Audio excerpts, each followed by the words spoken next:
Oh, hey there.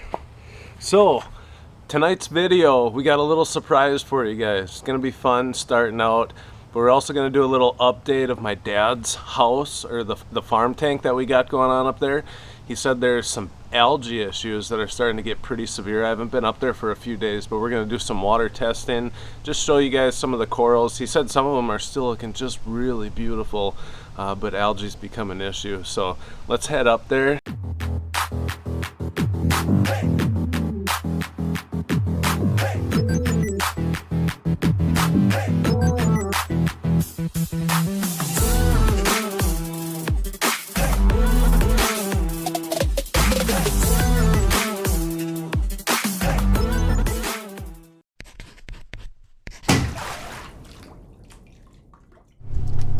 All right, so you guys know the drill.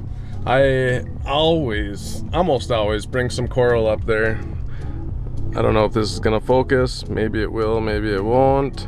But it's the Top Shelf Aquatics Dan Aykroyd. I tried to cut a frag and the base snapped off, so I got a couple of huge chunks. I still got a big chunk in my tank, but I'm also gonna bring these up to my dad's. But let's get going.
Okay, this is Aquatics Eddie coming at you for a happy 4th of July. We're bringing it in the right way here.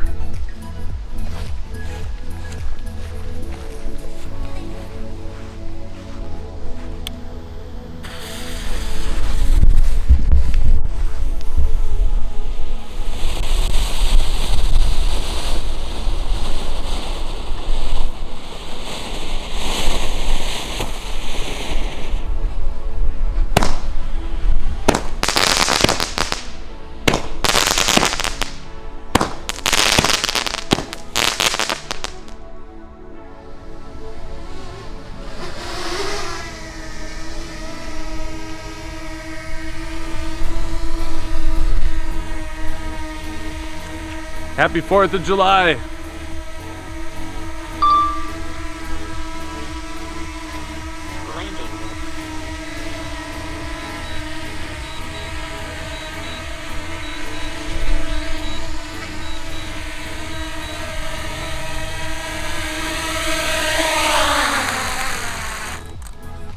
All right, so here we are in the garage.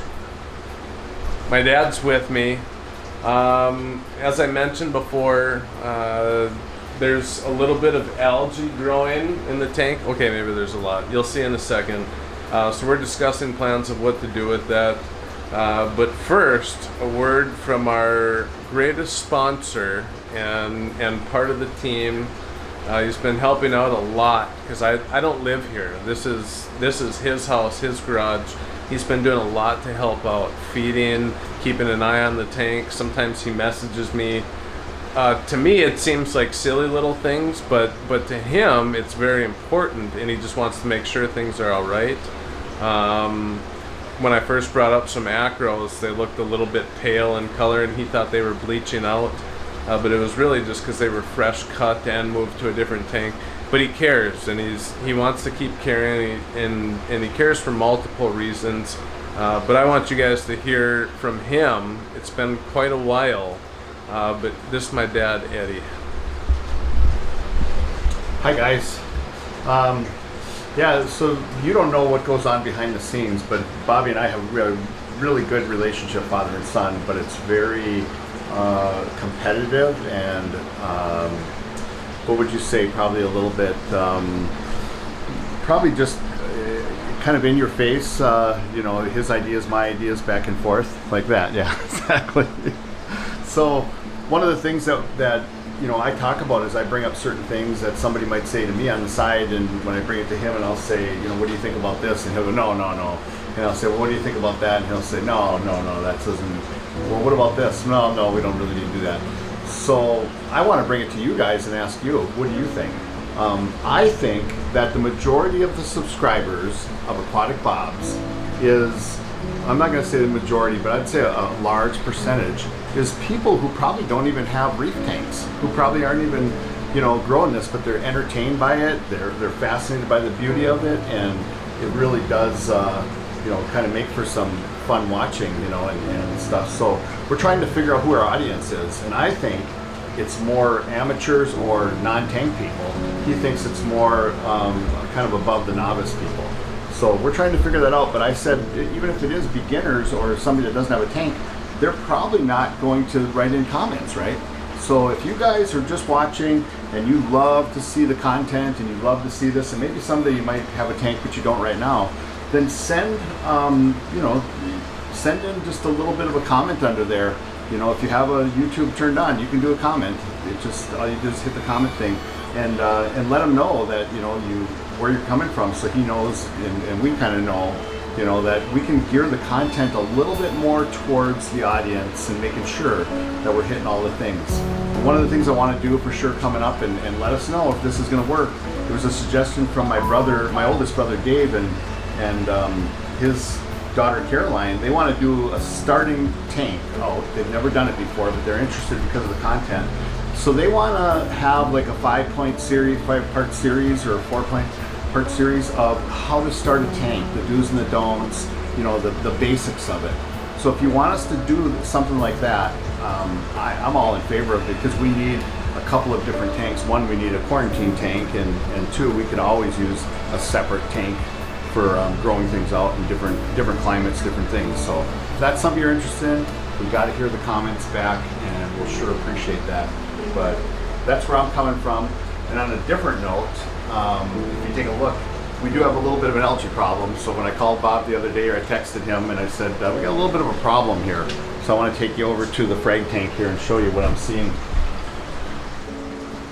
So look at on the tank here, on this half here. Notice how thick it is with the hair algae that's growing in there. Super thick, and you like mechanically have to separate it out. It's not an easy thing. Here's our pump, and look at the pump there, how it's just completely caked and covered. You can barely see there's a black pump in there. But then as you pan over to this other side, look what happens. It's clear. There's hardly any over here, just a little spot or two. So look at the beam of the light as it comes down here, and that's what I figured right away, is it's the spread of this Gen 5 right here. It's perfect. It's just perfect. There's where it ends, right there. And look at this, is from our other light that we have over that section. So the one thing that we were thinking about is, if you look at the depth of the tank here, the water level is about 5 inches. The tank is 6 inches. The light doesn't have a lot of water to break it up before it hits the bottom of the tank in the frag rack.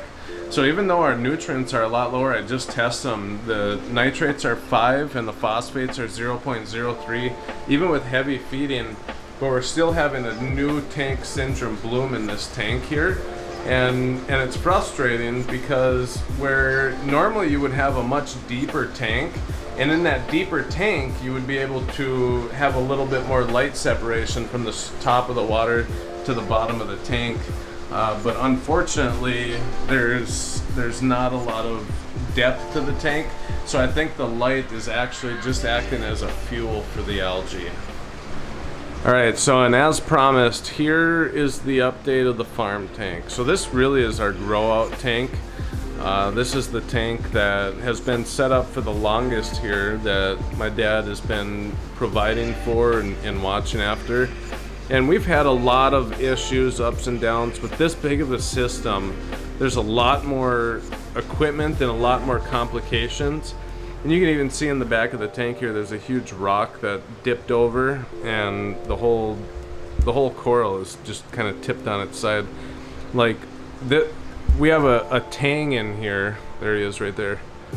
He's huge, and he stirs up sand everywhere with his tail, and he just blasts around sometimes and just literally destroys everything in his path. But there are still a lot of good things happening in here. We have a lot of healthy acans, a lot of healthy zoanthids. There's one struggle in here that we're still fighting, and some of you guys who have been watching the videos from a month ago or so know that there's an aptasia problem right in this area of the tank. And I know it's really hard to see because the light is reflecting, but there's aptasia there. You can see on some of those there. Let me see if I can block this out. There's a bunch of aptasia there. And we did add a bunch of Bergia nudibranchs, and they've mauled over about half of the tank so far. So we added them all to this side of the tank, and they're just destroying that half of the tank, all the aptasia, which is great, and they're working their way over. It's hard waiting and being patient, but that's really like the best part of this hobby, is when you are patient and you do wait for the good thing to happen. When it finally does happen, you're just so excited. It reminds you of why you're in this hobby to begin with, and those breakthrough moments are so powerful. So, but yeah, this tank really is, all in all, doing really well, especially for how much coral is in here. Despite the aptasia, despite some of the swings and the ups and downs, the coral has been true and healthy. The fish are healthy, they're fighting, they're playful. My dad's phone is ringing really loudly. Sure, he's gonna answer now, but he never answers when I call. But I'm just kidding. I love it. I love this. I love making videos. I wish we had more tanks and more space to cover, more ups and downs. And again, we learn from our mistakes. Everything that happens in here, good or bad, we learn, and we come back and try harder and do more the next time. So I know it's kind of hard to tell, but this leather coral is actually almost 10 inches tall, and you can see the huge bird's nest back there. This leather coral is almost 10 inches tall, about 5 inches, 5-6 inches from left to right. Super healthy, doing really well. One of my favorites in here, and then of course the Euphyllia garden. But we're building our way up in this tank to Acropora. There are some acros in here, and some are doing really well, some are struggling, but we're getting our way there. This tank still is about maybe 6 or 7 months old, and as things come up, we're just learning to deal with it. So that's probably going to do it for this video. Hope you guys enjoyed it. Kind of a little different. Tried to be a little fun with it, and we're learning for the channel too. And we want to keep making more videos together and just having fun together, doing things together. All right, ready? Oh, here's the feeding. So we'll end the video with this. This is the frozen fish food that we made, and this is feeding to the farm tank, part 2.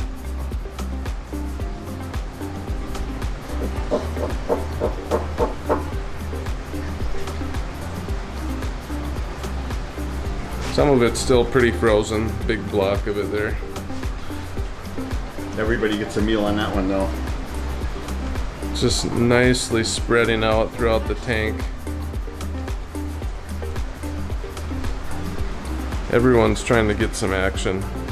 Even the corals will grab some of that leftover food. But yeah, guys, thanks for watching. Appreciate you guys. Make sure, if you haven't, to subscribe to the channel. Subscribe, hang out with us, enjoy this journey and adventure together with us. We're just going to keep making videos, whether you think they're great or not. Some of them might be better than others, that's okay. but it's all part of the learning experience, and we just don't quit. We just keep moving forward.